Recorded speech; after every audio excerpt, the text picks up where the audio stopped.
Sadgurum Brahma Vidvaram Vasudeva Sutam Devam Kamsachanura Mardanam Devaki Paramanandam Krishnam Bande Jagadgurum Tameva Mata Cha Pitattvameva Tameva Bandhuscha Sakhattvameva Tameva Vidya Dravidam Tameva Tameva Sarvam Mamadeva Deva Tameva Sarvam Gurudeva Deva.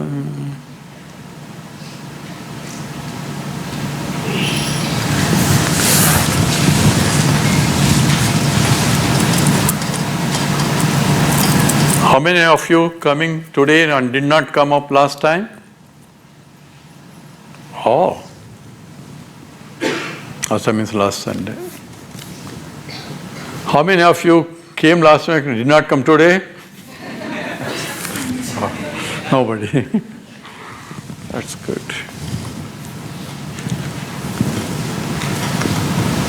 In the last class,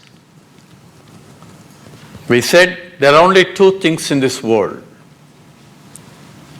One is, I am the subject, I am, and the rest are objects that I can perceive, which I call this, that I can point out. So anything that I can point out as this is an object, and I cannot point out I am, because I am a subject. Subject cannot be objectified. That's the definition of a subject. So object cannot be subject, subject cannot be object. So from everyone's point, they are the only subject. Everything else is an object for you.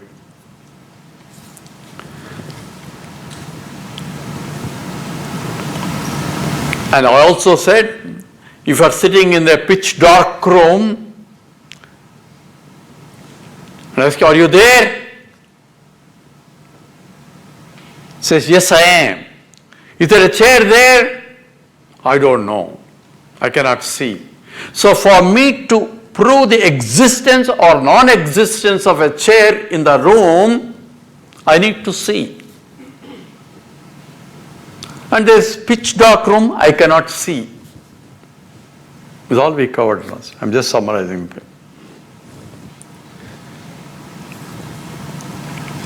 Whereas, I don't need to see myself. To see is to say I am there. Even in the pitch dark room, I know I am there.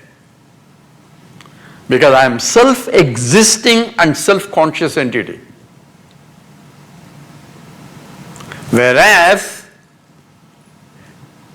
any object may be existing or may not be existing, but it cannot prove itself its own existence since it's not conscious. Right? It's a common sense.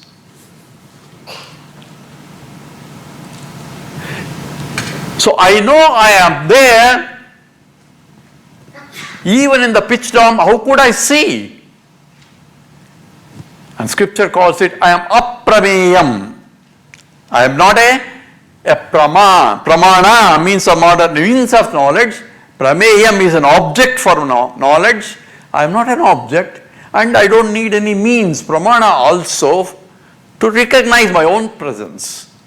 Whereas the existence of anything in the world, I had to be there. It may exist, it may not exist. It's called indeterminate problem. It becomes a determinate problem only when a conscious entity perceives it and proves its existence. And I made a statement, existence of an object is established by the knowledge of its existence. Follow the statement? Any existence of any object is established by knowledge, means knowing that it exists, otherwise it cannot be proved. It may be there. Oh, other people can prove. Who are the other people? Their existence first I have to establish. So even other people are also objects for me, and they have to communicate. and I have to hear that communication. Right? So that means I have to be there. And that's what I said, if you go to Google and ask for Schrodinger's cat problem, you get all this. So that was experiment done. But the question is, who is that subject I, which cannot be objectified? But I can see my body. Since I can see my body, I am not the body. So whatever I can see, I am a seer, and the body is seen. Seer is different from seen. Can I see myself? Scripture says no. Because subject cannot be objectified. I cannot objectify myself even to know myself. You follow the problem there? Yet, I know I am there. I know I am conscious entity. I cannot dismiss myself because I have to be there to even dismiss myself. So I am ever existing as far as I am concerned. You may think I am not existing. That's your problem, not my problem. You follow this? Then how am I going to know? Scripture says you cannot know, but I'll tell you what you are. It says you are Brahman. I am Atma Brahman. This Atma, the self that you are, is Brahman. So what does that mean? Brahman means infiniteness. It's called Bruhat Dhatu. Comes from the word. Bruhat is a root. So, Bruhat means big. So they found out, our great sages, big is an adjective to qualify a noun. That's what we all know. But they found even noun qualifies the adjective also. How?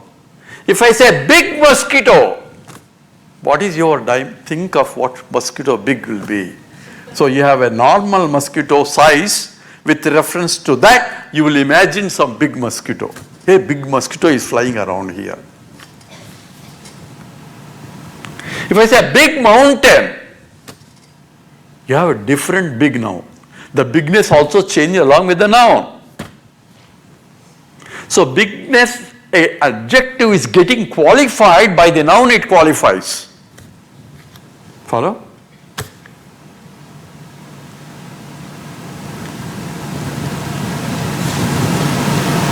If it is so big, unqualifiedly big, because there cannot be anything that can be qualified, because any qualified one is an object which is finite. But if it's so big that unqualifiedly big, say they use the bigness itself into a noun, and that's called Brahman. Brahman means infiniteness. So no word can raise. Na vak gacchati, na manaha. Neither the speech can go there, not the mind can go there, because mind can only objectify things, only can see, can think of. So even mind cannot think.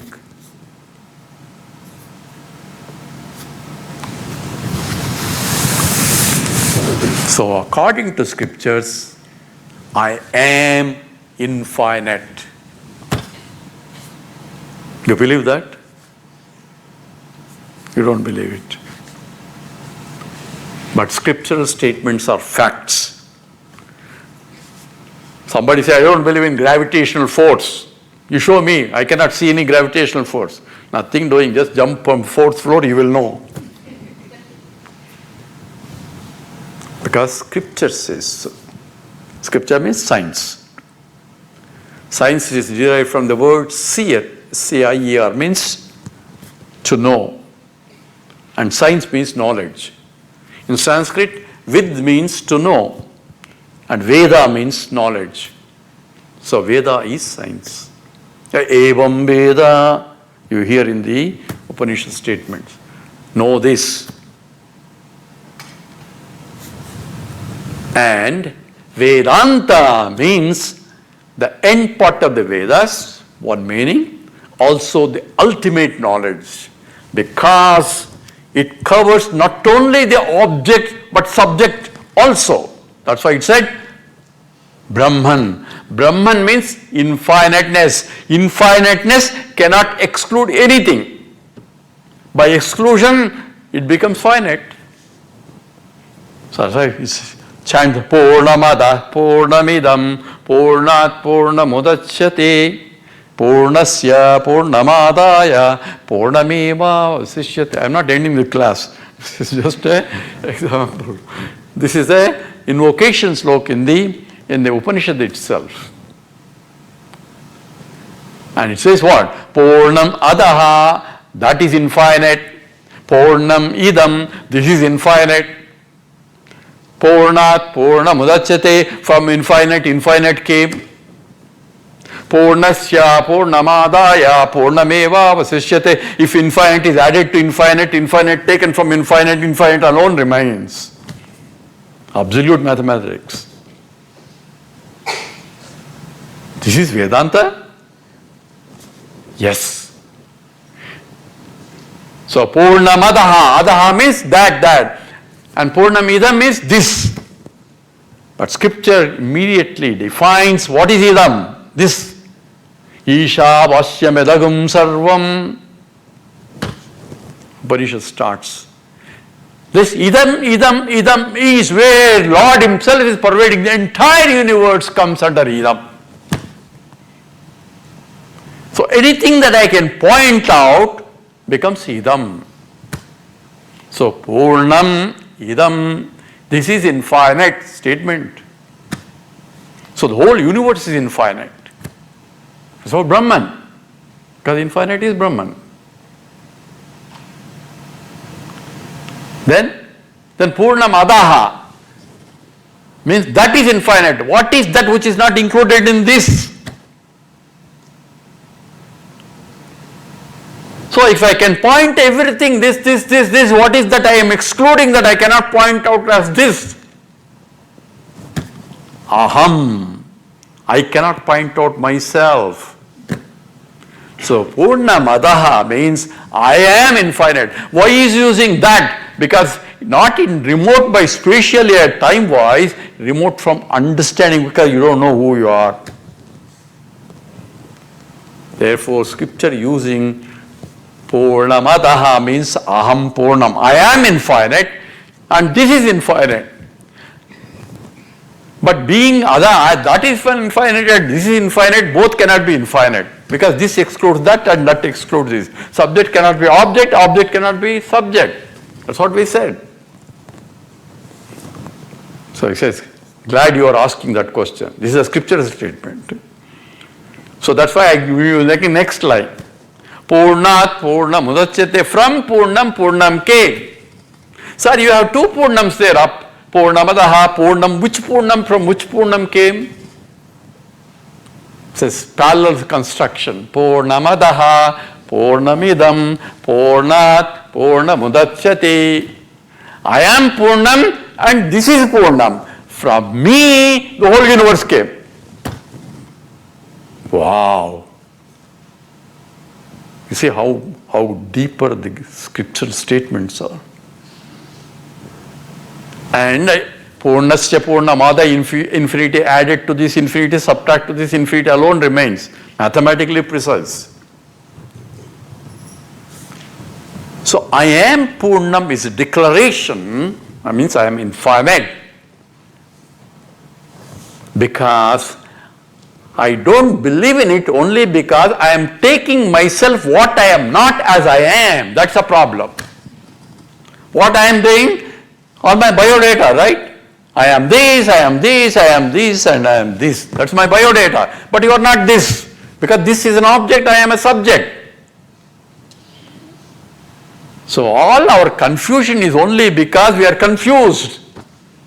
Taking object as a subject.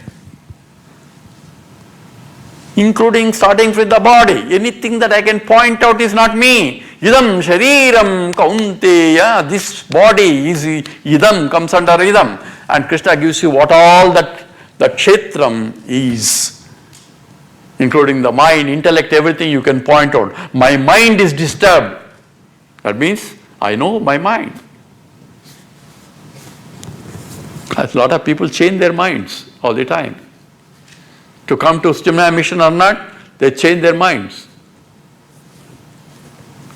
Because they can, as a subject, change the mind. Object. Right? Then who am I that I cannot know? Because the scripture says, you are that infinite. Okay, you are subject, you are infinite. End of the Vedanta class. Can you recognize that? Mind gets back. How can that be? Who is asking question? The mind is asking question, all the questions.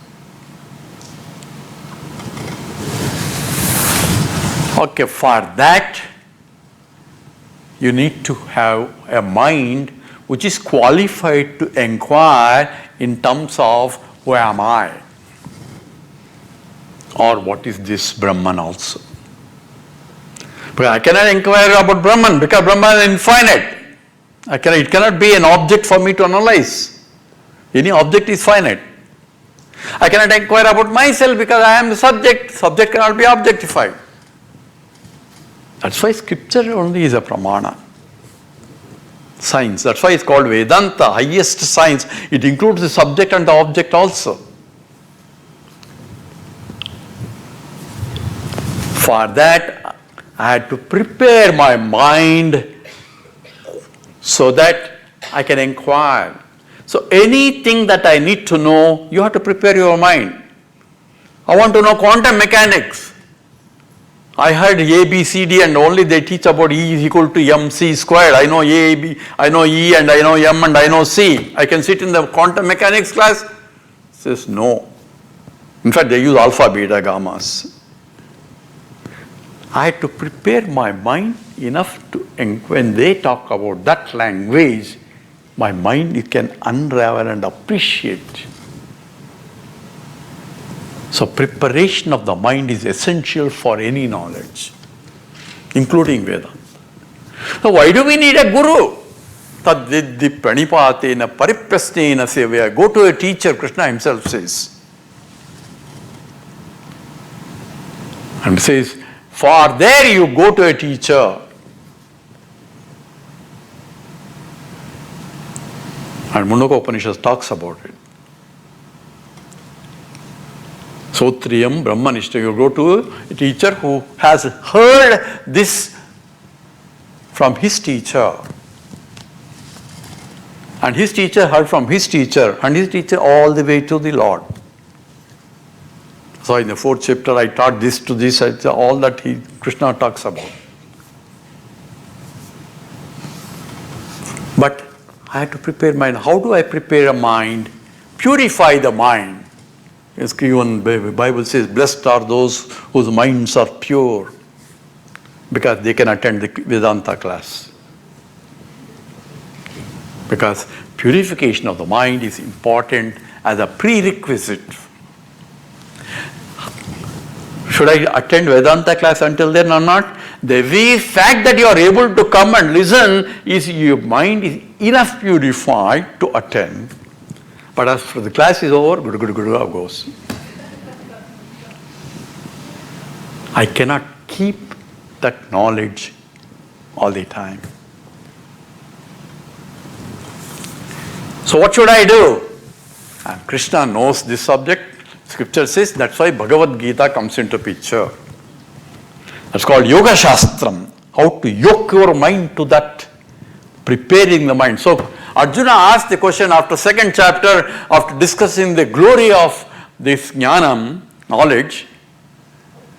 Arjuna asked, why do you want me to fight? I want to do exactly that knowledge only. I want to go to Himalayas and do meditation. I don't want to kill anybody here. Why are you asking me, forcing me to do this yuddham?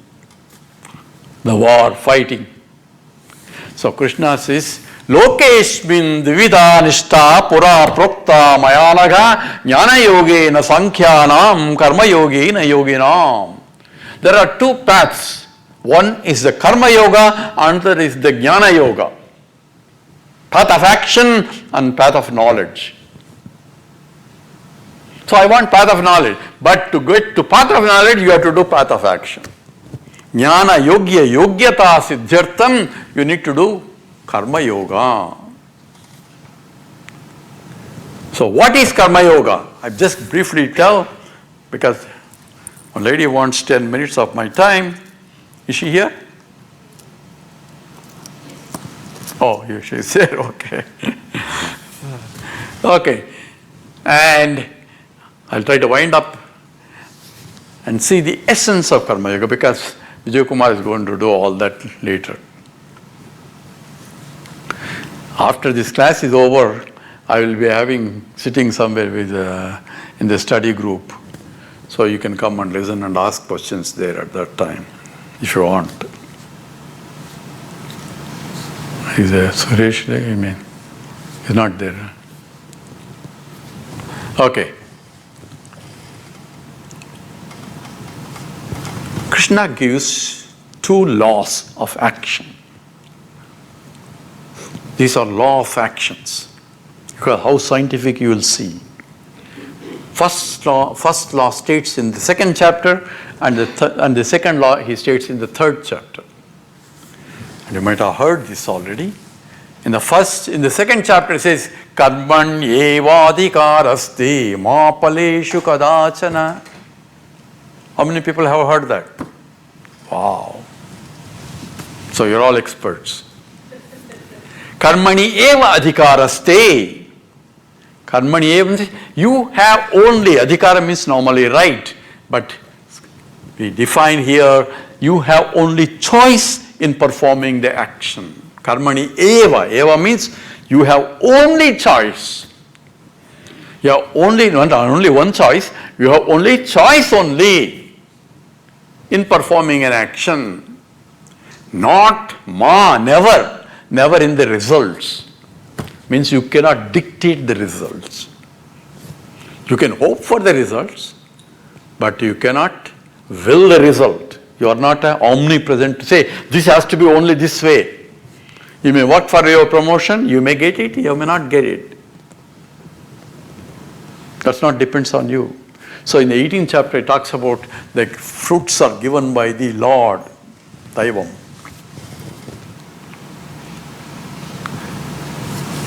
Now karmani eva adhikaraste. So action, you see, so I have always choice. Kartum sakyam, akartum sakyam, anyada kartum sakyam. I can do, I don't need to do. Need to do is also choice. I'm not working, I'm not doing any action. That's your choice of action. When the action is required and if you don't do it, that's you have to suffer the consequence. Right? If you are hungry and you have to eat, that's the action you have to do. I'm not going to eat. Then you suffer. So not doing is also your choice. Akartum sakyam. Anyada kartum sakyam, I can do in another, 3rd way. Any other way. So 3 choice I always have. I don't have any choice, I have to do this, because you are expecting some result, then you say I don't have any other choice. Because you ruled out other choices. So at any time I am at crossroads to go this way, to go that way, to do something else. That's a choice. So a simple example I give is, I have a stone in my hand. I have a choice. I can throw this side, I can throw that side, I can throw that, or throw up and pray that it doesn't fall on my head. Choice I have. But once I throw my stone,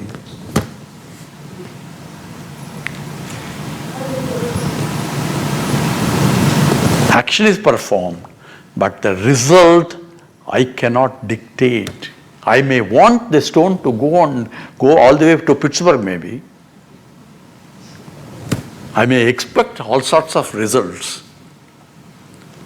But once the action is performed, the stone trajectory is determined by several factors besides my throwing, the gravitational forces, frictional forces, and any other force that come into picture.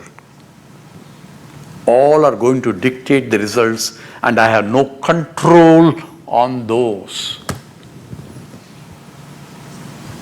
I am not the author of the gravitational forces or frictional forces to change so that the stone can land where I want it to land.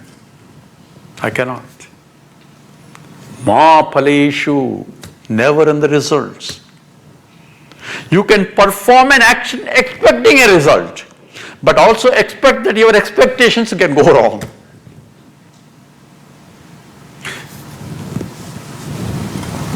Right?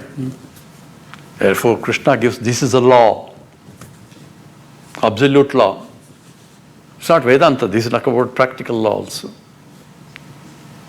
So I have to use intelligence to choose properly so that the action is appropriate for the result that I can get. I may not get the result, but at least appropriate for the result. That much intelligence I have to use. Or prepare my things so that I have necessary tools to get the action done in such a way that I get the results. These are all intelligence. Day-to-day living. But the law is clear. I have only choice in actions. That's number one. Number two, action can only be done in the present. I cannot act in the past and the future never comes. You can postpone to future, but action can only be done. The postponing is also done now. Right? I'll do tomorrow, that statement. Tomorrow will never come, you know. I used to do in my olden days, tomorrow will be the loan. Today you have to pay cash. That board is all the time there. Because they didn't believe in a credit card system at that time. Therefore, since I can only act in the present, I can think about past and say, I should have done it, I could have done it, I would have done it, all those could have, would have, could have, all those I can do, regret about my past actions. That regretting is also in the present action. Right? That crying is also in. So statement is, you can only act in the present. Results are always future to the action. 1 hour ago, 1 day ago, after that, or 1 year, or 1 second, or a microsecond, or picosecond, at least follows the action, not before. Therefore, I have no control on the future. Karmani eva adhikaraste ma paleshu kadachana is an absolute law of action. Therefore, how I should act, what way I should act. I have a basket, I have a ball, I want to put it in the basket. I aimed everything, all that. I did it, it didn't go, it went to the left. So next time I have the ball, I recalculate so that I can compensate my problem and then do it properly. If it goes to the side, I learn from experience what are the laws governing the problem at hand. Use my intelligence so that I can act properly, so that I can get the result that I can. But I cannot dictate the result. That's why in India, every action they start with a prayer. So how does a prayer help? Can change the laws? No.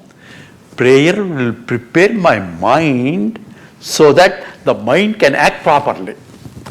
Follow? Prayer doesn't do anything. God doesn't do just because you're praying. No. He gives you, I have given you intelligence already, now use it. By prayer you may get back your intelligence rather than running around all over the place. That's the benefit of prayer.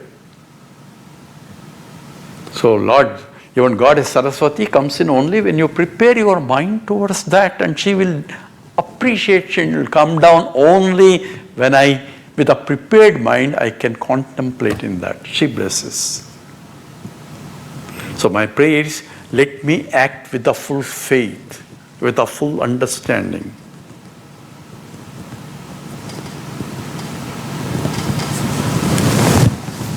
So that is the first law. The second law states in the third chapter, says yajnartam karma anyatra lokoyam karma bandhanaha. So tadartam karma kaunteya. So do for the sake of yajna. Every action that you do, yajnartam karma anyatra, if you don't do it for the sake of yajna, lokoyam karma bandhana, the action will bind you. A statement. And before that it says, Nahika chit chanamapi swasya karma. Nobody can remain without acting. And when you are acting, act in the way of yajna. Say, what is yajna? Should I do homam at that time and all that? What kind of yajna? So Gurudev provides a beautiful definition for yajna. That's why he started Jnana Yajnas, remember? Yajna is a cooperative action done by all components involved in a self-sacrificing way for the benefit of the totality. That's called yajna. So yajna is cooperative action. Cooperative means cooperative of all the segments involved into the action in self-sacrificing way. That means they had to think only about the yajna, nothing else, without any other deviations, for the benefit of the yajna or the benefit of the totality, because the yajna is always performed for the benefit of totality. That is called yajna. If you do that, Krishna says, then the rains will come. And the third chapter will be seeing. Rains means the phenomenal forces, the gods, the phenomenal forces that give the results of the action will have to bless you, pour out the results. That's called rains. Only language is a little mystic. So we need a teacher like Gurudev in order to interpret properly. So someone asked, why do I need a teacher? I went and asked Gurudev, why do I need a teacher? Why do I need a guru? So why are you asking me? Go and ask library. You can get that question. Ask the library. Why do I need a guru? Even in doing masters or PhD, we need a guide. University won't allow you, right? And why do I need a guru? People ask if it's adjhatmik. It's more subtler than all that. So guru is required.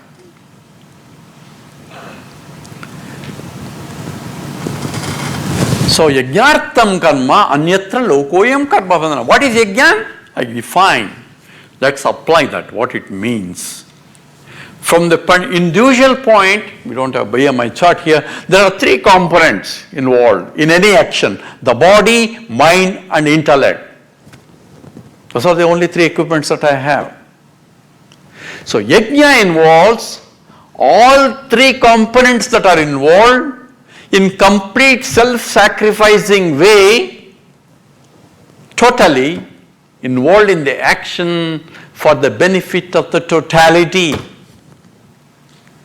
My body has to be there, my mind is fully there, my intellect is fully there, I am completely involved in the action completely. Now body wants something else, mind wants something else, we are bodily here, mind is running all over the house somewhere else. No, that's not yajna.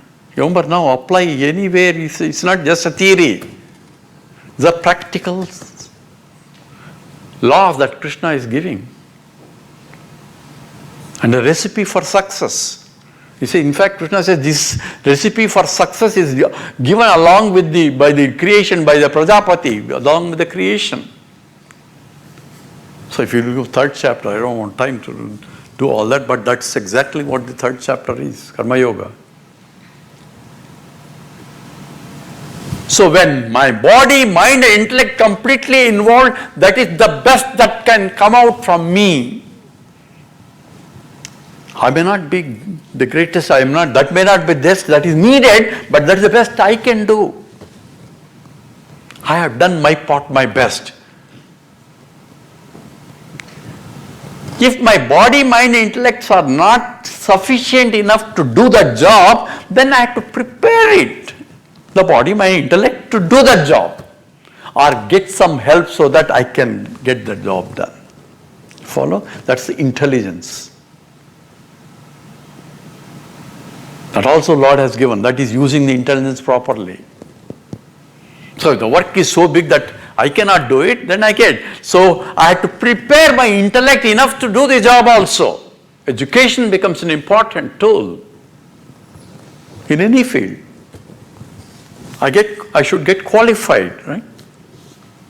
That's what preparing the mind.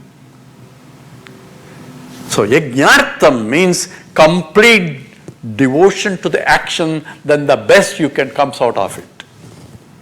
At the individual level, at the family level, the father, mother, the son and daughter, everyone doing their part, their best in a self-sacrificing way for the benefit of the totality, which is the family. Father wants something else and mother wants going somewhere and the daughter wants something, doesn't want to contribute, and the son is doing nothing. The family will split. Everyone doing their part, their best. If I am a student, I try to be best student. A father has to be best father. What need to be done so that the children can grow up? That's a part of my duty. Mother, that's the same part. So therefore, everyone contributing then the family will prosper. This is a recipe for success Krishna gave. A nation, apply nation, every component in that nation contributing their part, their best for the benefit of the nation will prosper.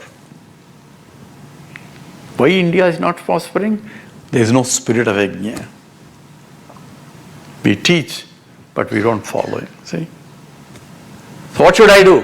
Follow it yourself first and extend that to the next level.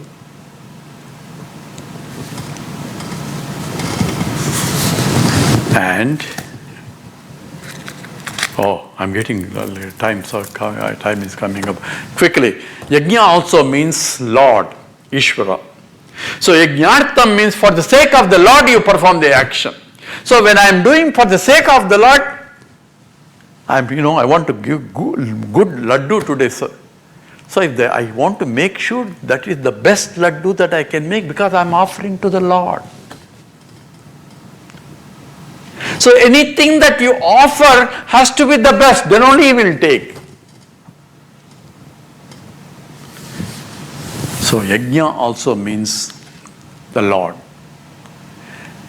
And we are devotees, we are all devotees to go to temple and say, oh Lord, and tanna manna dhanna sabu kuch, all that we do, right? And then after coming out of it, leave the Lord there and do whatever we do. Gurudev used to say, take the Lord with you. Not the Vigraham, in your mind.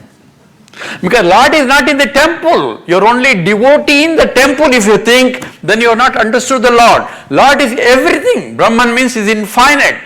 So wherever I see the Lord there, including the bathroom also the Lord is there. Without His grace you cannot do. It's not, so that's why prana, apana, vyana, udana, samana, everything is because of blessed by Him. Recognize His presence. Then you sanctify everything when you think of it. So I cannot be a part-time devotee because it's a full-time job. Wherever I see, the Lord is there. So I am, when I am facing my wife, I am a husband. When I am facing my daughter, I am a father. I am facing my son, I am a father. I am facing my father, I am a son. My roles keep changing. Those are temporal. But Lord, I have to be devotee all the time.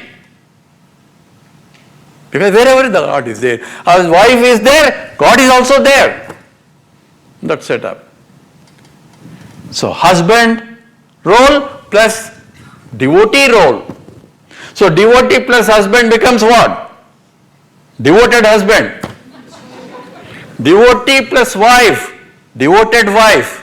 Devotee plus friend, devoted friend. Devotee plus Chinmaya Mission member, devoted Chinmaya Mission member. Devotee plus citizen, devoted citizen. Every action becomes a devoted action from me. That is the spirit of yajna. That's Krishnata. That way my mind gets purified, and I took more time. I had to wind up because there is a lady who wants to present something. Please stay here and listen to her. I'm also going to sit and listen to her. And after the listen, then if you have questions, you can talk to her. And after that, we'll discuss. But we'll do first prayer. Om Purnamada Purnamidam Purnat Purnamudachyate Purnasya Purnamadaya Purnameva Vasishyate. Om Shanti Shanti Shanti. Harihi Om Sri Gurubhyo Namaha. Harihi Om.